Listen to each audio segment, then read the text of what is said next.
The meeting will be called to order at 6:10 p.m. Does that sound all right? Yes. Okay, let us rise to the Pledge of Allegiance. I pledge allegiance to the flag of the United States of America and to the republic for which it stands, one nation, under God, indivisible, with liberty and justice for all. Okay, Judy, will you please call the roll? Michelle Gann. Here. Mary Hemberg. Heather Makarian. Here. Allison McFadden-Keeson. Here. Jean Molson. Here. Marilyn Pomeroy. Here. Kay Robertson absent. Julie Meredith here. Okay. The agenda for tonight, do we have a motion to approve? I move to approve the agenda as presented. I'll second that. Thank you, Evan seconds. It's been moved and seconded that the agenda as presented is approved. All those in favor, please say aye. Aye. Opposed, nay. Motion is carried. Call to the public. Would our public like to talk tonight? I just want to say thank you to those of you who were able to come to the Friends Chocolate Celebration, and we hope you enjoyed it as much as we did. We did. We thought the event was a big success. So thank you again for participating, and we'll probably do it again next year. Very good. I'm sure our wasteland. Yeah, well, mine suffered a bit from it too. I was trying to think, how can we take 21 bites of chocolate within an hour? It was nice, very nice. Thank you. Consent agenda tonight. We have 2 items on the consent agenda. Is there anyone who would like to remove one of those items for personal discussion? Okay, if not, I'll accept a motion for approving the consent agenda. I so move. Is there a second? I'll second it. It's been moved and seconded to approve the consent agenda as presented. Those in favor, please say aye. Aye. Opposed? Nay. The motion carries. Library Director's Report. We have quite a list of things going on, so it's a long report this evening. I hope you'll bear with me. First thing on the list, on Friday, Museum Director Tony Smith and I received an email with the proposed designs for the library's outside sign from the company that we are using. As a reminder, the Friends of the Library are paying for that sign on our behalf, and then the museum will pay for their portion. Tony and I will meet later this week to review the design proposals. Our goal is to select something simple and eye-catching that meets the needs of both organizations, and right now it's looking pretty much like it does right now, just with the right name on it. So, next item, I have asked Lawrence Marble, he's our new head of adult services, to assist me in our big policy project. He's going to begin the process of determining an efficient strategy for reviewing the library's policies. Since he is new and would like to familiarize himself with our policies, it seemed like a really good choice. He's starting by gathering our policies and making sure they are all in the proper categories that we had discussed at the last meeting. Then he will use samples from other libraries to determine if we are missing needed policies, and then he and I will go through and determine what order in which to review the categories. We will begin the review by having the staff discuss 1 or 2 categories at an all-staff meeting, make suggested changes, and then bring those categories to the board for review. So you'll see them 1 to 2 categories at a time, depending on how many policies are within that category. And then once the board approves that category or that group of categories, we'll move on to the next categories. So he and I talked about it, and we would really like to have this whole policy project complete by the end of the year. We'll see how realistic that is once we get started. Ambitious. Yes. Well, he's done this before at his last library, so yeah, he's got a head start on us. So we're going to take advantage of that knowledge. And he'll have fresh eyes. So, And he doesn't have any preconceived notions about, some of the times the things that we run into is that the policy says one thing, but what's happening in practice is somewhat different. And he doesn't have any preconceived notions about that because he hasn't been here long enough to know that it shifted from what was written down to what we're actually doing in play. So he can kind of bring everybody back in and get everybody on the same page. So we thought that was a good plan. Today was the deadline for the United for Libraries Advocacy Grant that the board approved for submission at the meeting in March. I have email confirmation that our application packet was received. The grant application states that selected libraries for cycle 1 will be notified of acceptance by May 15th, 2013, so we should know, hopefully in short order. We're not really eligible for cycle 2 based on the timing, so we're really hoping, everybody cross your fingers. I've been making notes of concerns regarding the millage language to make our conversation with the library's attorney more efficient. I've talked to several of you about this. If you have any further questions regarding specific wording, please let me know. I'm compiling all that. I'll send out an email so that you can have one more look at it before I actually send it off to the attorney. We'd like to maximize the time that she spends on this and not email her more than once and rack up the hours. So, if you have anything in addition, let me know. The Township's Finance Director has not provided an update regarding the plan or cost of the library's audit. She said she's waiting for a response from the auditor. So we'll see.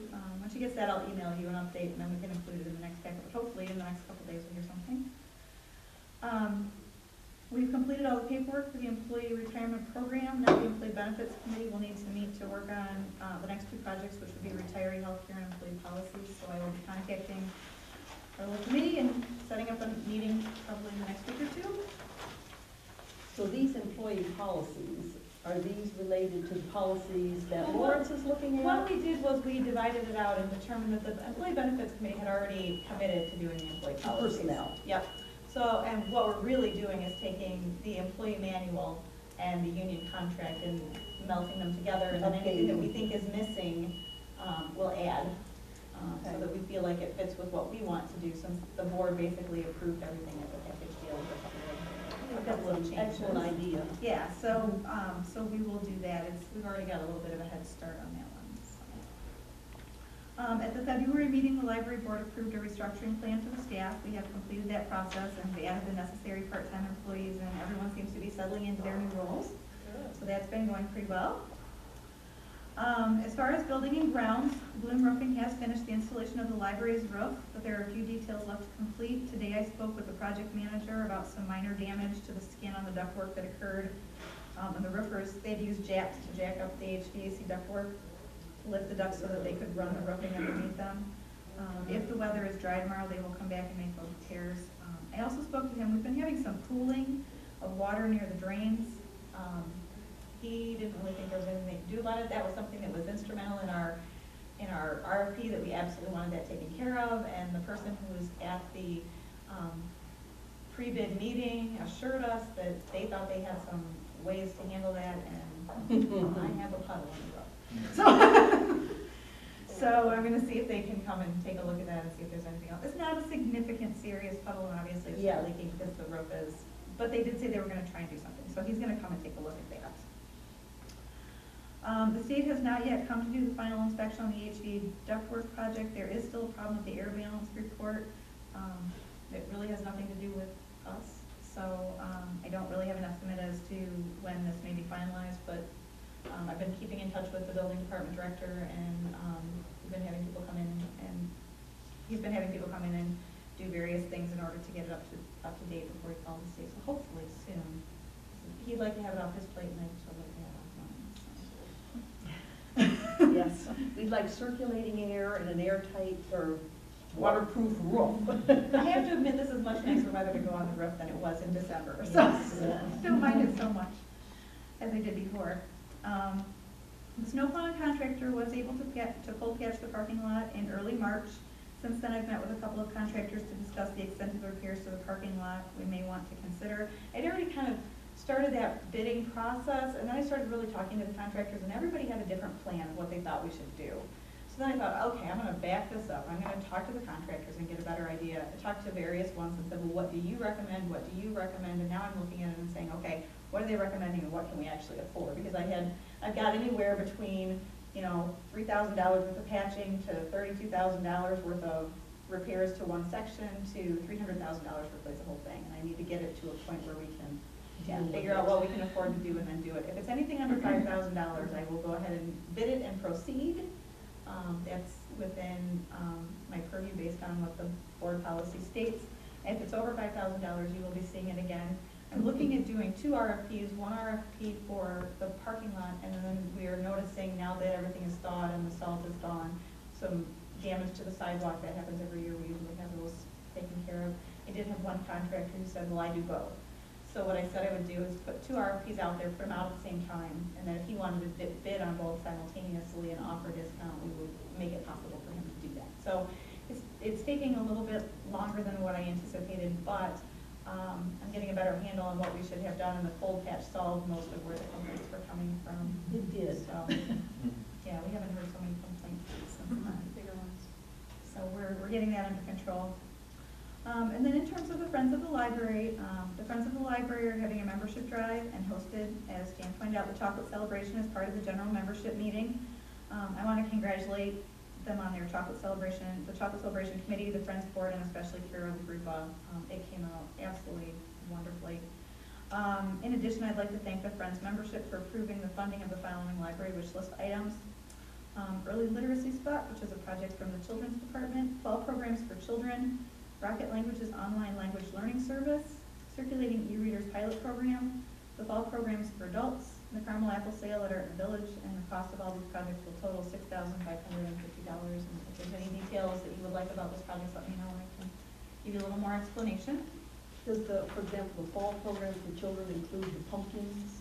Are they still doing that, or? They decided they were going to change it up a little this year, and we have not yet had Baffling Bill's Halloween show, so we're looking at Baffling Bill's Halloween show. But yeah, he is a town favorite, and we try to bring him in once a year, so I decided to do that instead. And we're all we haven't seen that show yet, so. And then last, the library has been part of the Clarkson Community Awards Breakfast Committee for the past few years. This is a wonderful program that recognizes individuals, organizations, and businesses that go the extra mile to make Clarkston a great place to live.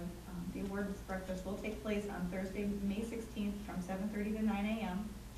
The Friends of the Library have purchased a table of 8 tickets to share among the library board, Friends board, and library staff. So if you're available to attend, please let me know.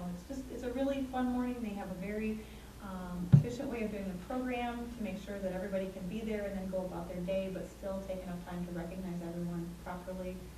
It's just kind of a feel-good morning to be together and just talk about some of the wonderful things going on in the county. So, and my thanks to the Friends board for funding that, because attendance at that event is not really something that's in our budget, but they were generous enough to buy tickets so that a number of us could go.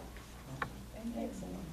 And then lastly, I thought Dan was going to, this isn't actually on my director's report because I thought Dan might, the Friends book sale is coming up the last week of April. I wanted to let everybody know. It's okay, preview night is the 23rd, and then the actual sale is Wednesday the 24th through Saturday the 27th. You know, I just wanted to make sure people know that. We've been getting tons of calls, when is it? So thought I'd take a moment to publicly announce that. All right. Thank you. I didn't want to steal your thunder. Thank you. Are there any questions, comments? Very thorough, thank you. All right, let's move on to regular business. And the first item is paper retriever recycling bin. So fill us in, please. Okay. Libraries often have a lot of paper that can and should be recycled. There is a company, Paper Retriever. It used to be known as Abby Tibby, but now I think they're in a name transition, because some of the paperwork says Paper Retriever and some says Abby Tibby. They offer free service to assist organizations such as schools and libraries to recycle, as well as raise additional funds. Paper Retriever provides a free recycle bin on the library grounds that staff and public could use to recycle paper, magazines, catalogs, etc. So slick paper is accepted, which is one thing that a lot of recycling companies will not take. Participating organizations must collect 2 tons of paper each month to qualify, but receive payments of $5 per ton for what is collected. If you see the included email, it details the program more thoroughly. I would propose applying for this program. I believe the amount of paper accumulated in the bin from staff, friends, and the public produced by discarded magazines, catalogs, paper, damaged books, etc., could easily amount to 2 tons per month. Many other libraries have found this program to be beneficial and successful with proper promotion, which I think would be something easy for us to do. If we are approved, we will put the bin at the back of the parking lot to make it accessible to staff, friends, and the public, and also make it easier for Paper Retriever to empty the bin, and ensure that the bin is far enough from the building and low-hanging trees for fire safety reasons. So. And are we going to put do they put a very large poster on the bin saying? They are very colorfully painted. They are Okay. green and yellow, and you'll see them, all the schools have them, many of the churches have them. You know, you have one here at this church and right down. And that's the one Very we've been close using together. because we were in a situation where we were not allowed to have one, but now we're in a situation where we can. Oh. But the volume of what we have here Mm-hmm. would warrant saving us the trouble of loading it into vehicles and driving it. Yeah. around. Because It's we worth take it, it it's over there. definitely yeah. worth a try. Yeah. You can take it over here. Yeah. Yep, absolutely. So hopefully we'll have enough for both sites. I think probably we will. Sounds like it. What is, I do have in the paper retriever program requirements, is that, do we have to have an external paper event? Is this, are these optional? I'm sorry, on which page? It's the very last page of the portion in the packet. It's on the back of the application.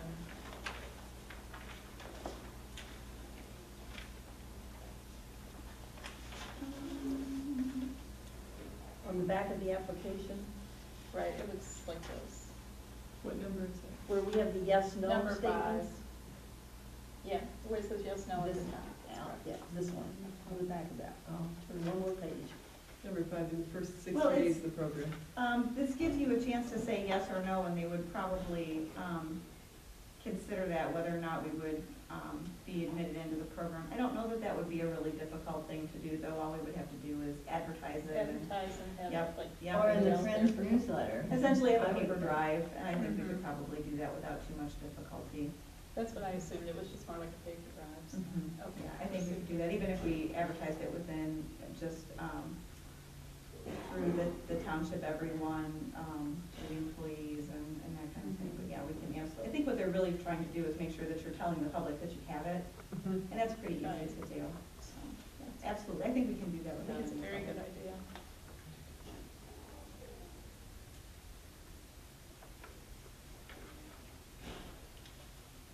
There's no fee if we don't get No, that? essentially, if we don't get enough paper, they just come and take the bin away from us. Okay. I was a part of a program that we ended up like really advertising it and then it didn't meet that benchmark and they just kind of discontinued our service, so I just didn't want us to go through a hassle. What they'll do is they'll just take our bin, yeah, because they'll take the bin and put it somewhere else. I don't think we'll have any trouble qualifying, because libraries generally have no trouble qualifying. And they have enough libraries in their program, I'm sure that they know that we're probably good for it. But there's quite a lot of, opportunity in terms of, sometimes we receive donations of books that have been stored in basements to the point where we can't put them in the book sale, and we would like to be able to recycle those kinds of things. So that's quite a, That's a quite big heavy movement prospect right forward. there. We weren't able to do that originally unless you ripped off the covers and cut out the bindings Yeah, and, we have a lot of options And this would now. be very beneficial. yes, this would for be them. much better. That was very difficult. Absolutely, This would be absolutely. exciting, too. Well, shall I move? I move to approve the library director to apply for the paper retriever recycling program on behalf of the library. I'll second that. Okay, it's been moved and seconded that we apply for the paper retrieving recycling bin. Are there any questions or comments? All those in favor, please say aye. Aye. Those opposed, nay. Motion is carried. Okay, where do we stand on our quarterly review of the 2013 budget? Like, we did do a basic overview last month, but the piece that was missing was the staffing, because we were not able, the way we are currently set up with our fiscal agent, to put those numbers into our system. So you'll remember there were a bunch of zeros across there. I am still trying to work out with the finance department how to add that in, but I did do at least some manual calculations so I can let you know where we stand. I can't divide it into part-time and full-time, but what I did was I put those two numbers together, so the total amount that we spend in salaries, and then I calculated how much we've spent so far this year. And I did a year-to-date as of the payroll that we just released on Friday, the 12th. So the total budget is $473,074, and so far we've spent $86,456, which means to date we've spent 18% of our salary budget. But if you calculate out, we are at 27% into the year. Right. So we are well under budget, and I can explain why that has happened. It took us 3 months to hire a head of health services, so, yeah. So we are definitely under budget in that regard, so all is well there. Okay, So I can at least say that we look good financially in that regard. okay. Do we have any areas of the budget that are over budget in any appreciable way? Well, when we went over it last month, we did not, and I did not rerun those numbers, because Okay. really what I was concerned about was making sure that you got information about the numbers we didn't have. Okay. So I think everything is looking really pretty good so far this year. We haven't had any major expenditures. The only things that showed high expenditures were things that we pay in one, well, that we pay in one chunk at the beginning of the year, or for example, the liability insurance on the building, we pay, I believe, in 3 payments. So, you know, we're only, at the time, we were maybe, I don't know, 20% into the year, and we had already spent more than 30% of that budget. Well, that's because they're gonna take it in 3 payments, and they're not following our percentage system that way.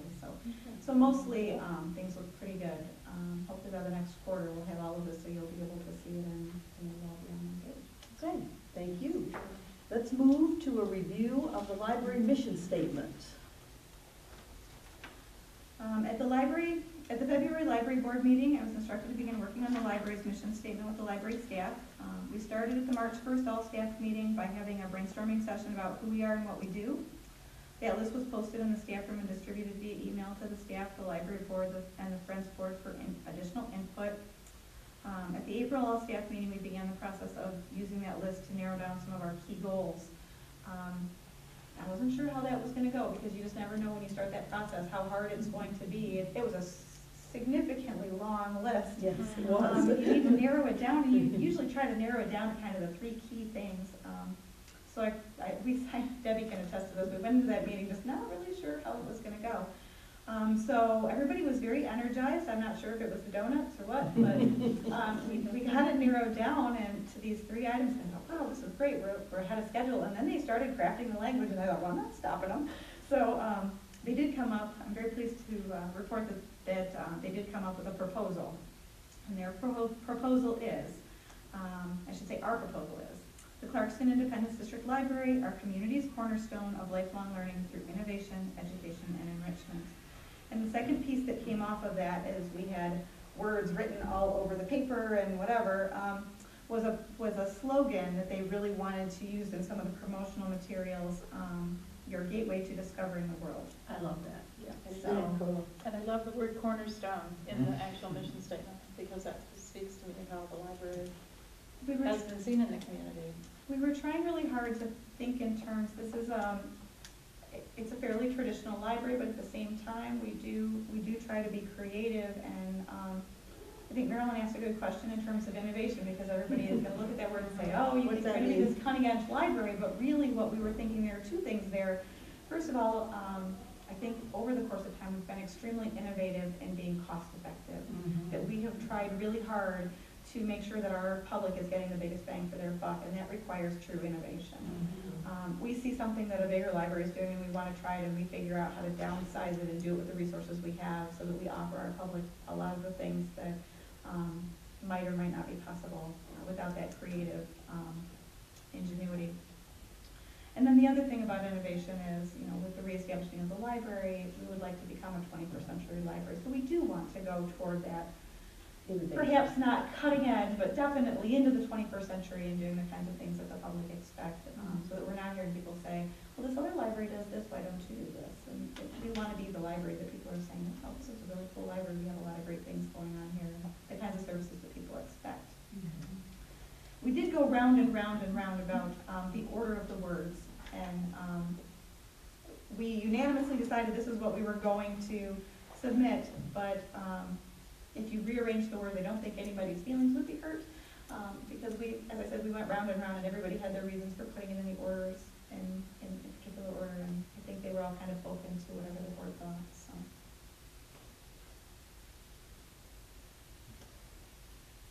My general feeling is that the library staff are the ones who present the library to the community and provide the services. So they're the ones most intimately involved in this. And aside from my questioning exactly what innovation meant to the staff, because we may get questions about that, It's true. It's a heavy hitting word. yes, so I don't have any problem with this. That's great. I think it's great. I appreciate the time they put into writing it. And I think it really says, and it's concise. Yes. I have a problem with long mission Succinct. statements, and this one is concise and to the point, and I think that's good. The one we were working from was a Long. very lengthy paragraph. If you think back to when I brought it to you originally, it was a pretty lengthy Mhm. paragraph. And then when we started looking a little bit at what other libraries were doing, some mission statements are just 3 words, whatever those 3 key words are. And we decided that we weren't that cutting edge. We wanted something that still was a sentence and was still a little more descriptive. So I'm very proud of them. They worked really hard on this. Yeah. All right, very good. Do we have a motion regarding the mission statement?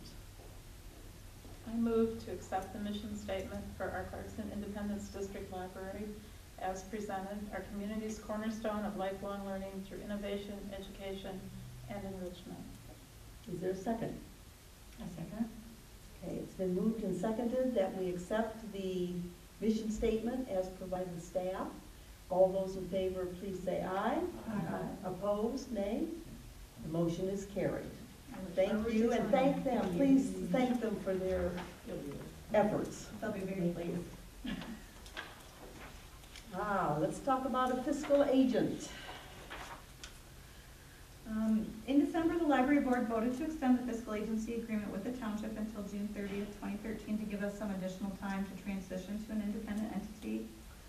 After some discussion with the township and other district libraries, I would recommend sending out a request for proposal, an RFP, to gather information about other options to fulfill our financial service requirements.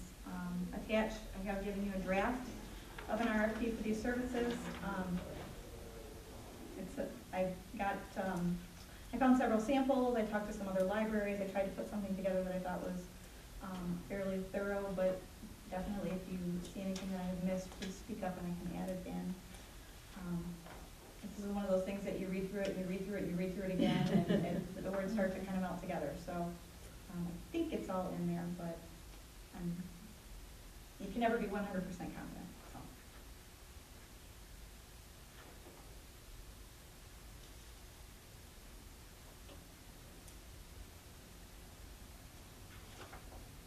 So we're still going to have at the end of 6 months service, we have the option to terminate I did try to put that in there. That seems to be a standard. and I did look at what other RFPs for fiscal agents were doing. In terms of timeline, since we did only extend to June 30th, if we want to go beyond June 30th, then we would need to approach the township and ask them if they wanted to extend it further. So timeline-wise, I would think that we would want to potentially go ahead and put this out there. I'll post it with the dates. I would contact other district libraries that are using companies for fiscal agents that they like, and definitely make sure that the RFP goes to those, not just posting it. But we want to make sure to get it out there to the various communities or the various companies that are accustomed to doing libraries as well as municipalities, because we definitely do need a fiscal agent that does governmental entities, not necessarily just private sector. The accounting practices are not the same. That's very important. How far afield are we going, mileage-wise? Well, it really depends. A lot of it can be done remotely, Okay. and then we would definitely take that all into consideration in terms of So getting up probably and running. no one from the Probably not, but maybe I'll make a note in there about, because I don't think I have anything in here about mileage. There is something in here that says what cost would be borne by the library itself in terms of additional expenditures. Right, that's my. Postage, copy charges, I can add mileage in there. I mean, if they do it mostly online, that's not really an issue, but if someone is going to have to come here a certain number of times or actually physically look at things. Yep, that's very true. But I would suggest trying to pull, hopefully, it's a short timeline, but I'll pull some strings and see what I can do. But it would be nice to have you approve it at your next board meeting and give whoever we select enough time to implement it. I would like to give them at least 4 to 6 weeks, because I would, if we end up going with somebody other than the township, we need to be ready by July 1st. So, We'll be ready. Do we have any indication of what other places charge? Is it gonna be more than what the township is? part of the reason that I'm looking into this is I did have a very nice conversation with the director of the Dexter District Library about what he was doing, and he said he's been doing his through a contracting company, and it is less expensive than what was committed with the township. Yeah, and his includes payroll, and the township is not doing payroll for us. We have our payroll elsewhere, so I think there's a possibility that we may be able to find a. This would be a cost saving with them also. So that's certainly worth exploring. Absolutely. Okay, do we have a motion? Or any more questions? I actually have a quick question. Okay, that's fine. I didn't get a chance actually to read through this in its entirety, but is there like how long is the process before? We make a selection. Yeah. Like Or what is how the long are we timeline giving for them? accepting applications and? Well, that's the timeline I'm gonna have to kind of figure out, sit down with the calendar and say, okay, I'm gonna have to count backwards from your next meeting. Okay. And I was thinking that you and I could sit down and talk about that, because I think you and I are probably going to be the ones that are going to want to review this. So I'm thinking, we'll probably wanna make sure we have them at least a week before the next meeting, so if I could post it as early as the next couple of days, Right. and give them about 3 weeks to respond. You and I would have a week to look them over, get them in the board packet, and, Sounds reasonable. yeah, it's a little bit of a tight window, but I don't think this is gonna be one of those situations where we have 50 applicants to look at. I think there's gonna be a handful of qualified candidates. Well, So, if they're too busy in the 3 weeks, they probably shouldn't be looking for it. exactly. Well, and we're past, as of today, we're past the big tax time situation. True, very, very true. It's at midnight. Yes, it's midnight, so tomorrow they actually can rest, and then the next day they can look at this. And the Perhaps. difference in this particular situation is we would be looking at companies that's what they specialize in, is Right. being fiscal agents. So one would hope that they pretty much have an RFP, or a response to an RFP already put together, and they would just look at our budget and sort of the details of what we're asking for, and be able to pump it out in a matter of, I would think, an hour at the most, just by, Okay. Okay, any other questions or comments? So really, Evan and Julie will kind of be our sort of volunteered in for that. spokespeople. but that's- You've been As the volunteering. treasurer, That makes sense. I assumed you'd want to be a part of that. He's a fiscal person. Mhm. All right, do we have a motion then? I move that we proceed with the RFP for Clark's Independence District Library fiscal agent, depending on the discussion and the, see what comes For our out. discussion? Yeah. Second. There's a second. Allison seconds it. Okay, any other questions, comments? All right, it's been moved and seconded that we review the fiscal agent RFP, get this out post haste. Those in favor, please say aye. Aye. Those opposed, nay. Motion is carried. Okay, so if we can do that before the end of this week, I right? have no meetings tomorrow, it will be the top of my agenda. Then Evan will get a chance to, Experience that process. Mhm. yeah, we're looking forward to it. I've always wanted to find a fiscal agent. He didn't know he always wanted to buy it. One of the things that are gonna go on your resume. Yeah, that's true. Very true. All right, if there are no other issues, I'll accept a motion for adjournment. So moved. Is there a second? Seconded. Okay, it's been moved and seconded that we adjourn. Those in favor say aye. Aye. Those opposed, none. All right, we will be adjourned at 6:44.